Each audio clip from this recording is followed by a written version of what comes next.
Fundamental quantities के बारे में स्टडी कर चुके हैं, उनके टाइप्स के बारे में स्टडी कर चुके हैं और फिजिकल क्वांटिटीज़ के बारे में भी स्टडी कर चुके हैं, ठीक है। अब जो हम स्टडी करेंगे वो है यूनिट, ठीक है। तो यूनिट क्या होती है उसको अपन समझें कि कोई भी फिजिकल क्वांटिटी को मेजर करने के लिए हमने कुछ स्टैंडर्ड रेफरेंसेस बना के रखे हुए हैं, ठीक है। उन स्टैंडर्ड रेफरेंसेस को हम यूनिट बोलते हैं, क्लियर। जैसे लेंथ के लिए हमने स्टैंडर्ड यूनिट जो रेफरेंस बना के रखा है वो मीटर का है, ठीक है। तो इस मीटर को हम क्या बोलेंगे, ये एक यूनिट होगी किसकी, लेंथ की यूनिट, ठीक है। सिमिलरली सेंटीमीटर भी इसकी एक यूनिट होती है, किलोमीटर भी इसकी यूनिट हो सकती है, ठीक है। ये सारी यूनिट्स लेंथ की यूनिट है, क्लियर। सिमिलरली मास की भी हम यूनिट लिख सकते हैं, मास की यूनिट क्या होगी, केजी हो सकती है, राइट, ग्राम हो सकती है, क्लियर।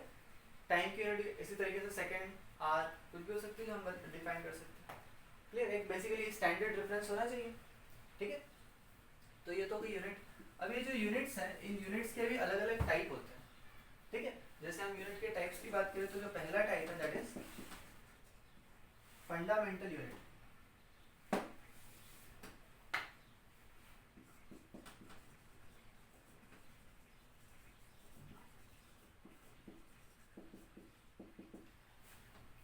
फंडामेंटल यूनिट्स वो सारी यूनिट्स होगी जिसके डेफिनेशन के लिए हमको किसी दूसरी क्वांटिटीज पर या दूसरी यूनिट्स पर डिपेंड नहीं होना पड़ता, ठीक है। तो जैसे मास हुआ, मास की जो यूनिट है केजी या ग्राम, हम बोल सकते हैं कि ये जो यूनिट है ये फंडामेंटल यूनिट है। सिमिलरली लेंथ की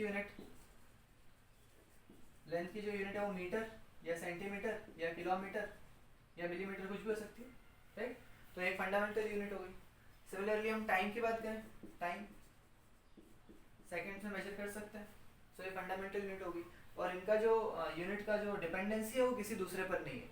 हम बोल सकते हैं कि जो मास की यूनिट है वो उस लेंथ की यूनिट पर डिपेंड नहीं कर रही और लेंथ की यूनिट सेकंड की यूनिट पर डिपेंड नहीं कर रही, या फिर हम किसी का भी कॉम्बिनेशन ले लें, ये कोई भी एक दूसरे पर डिपेंड नहीं करते, ठीक है। तो ऐसी यूनिट जितनी भी होगी उनको हम क्या बोलेंगे, फंडामेंटल यूनिट। दूसरी टाइप की जो यूनिट होती है दीज आर डिराइव्ड यूनिट्स, ठीक है।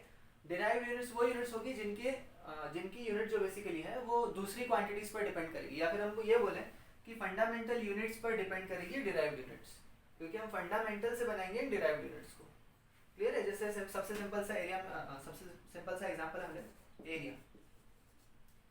एरिया जो है ये इसका जो यूनिट होता है बेसिकली मीटर स्क्वायर होगा, राइट, क्योंकि लेंथ इनटू विड्थ करेंगे, लेंथ इनटू ब्रेड्थ करेंगे, लेंथ की भी यूनिट मीटर होगी और विड्थ की या ब्रेड्थ की भी यूनिट मीटर ही होगी, या फिर सेंटीमीटर स्क्वायर हो सकता है, राइट। तो हम बोल सकते हैं यहाँ पे जो मीटर है ये मीटर बेसिकली किसकी यूनिट है, लेंथ की। तो एरिया का जो यूनिट है वो डिपेंड किस पे कर रहा है, एक फंडामेंटल यूनिट पे जिसका नाम लेंथ है, समझ आ गया।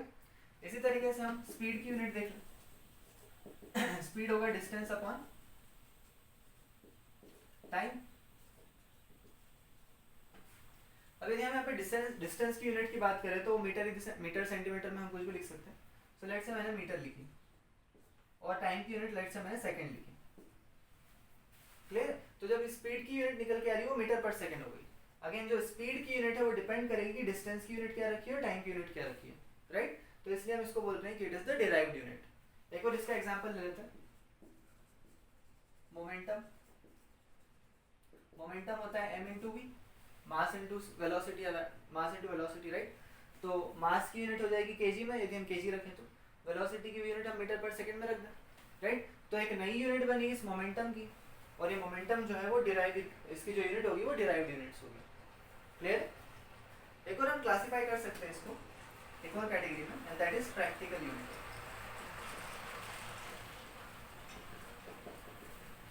प्रैक्टिकल यूनिट वो यूनिट्स होती है जिसको अपन डेली लाइफ में यूज करते हैं।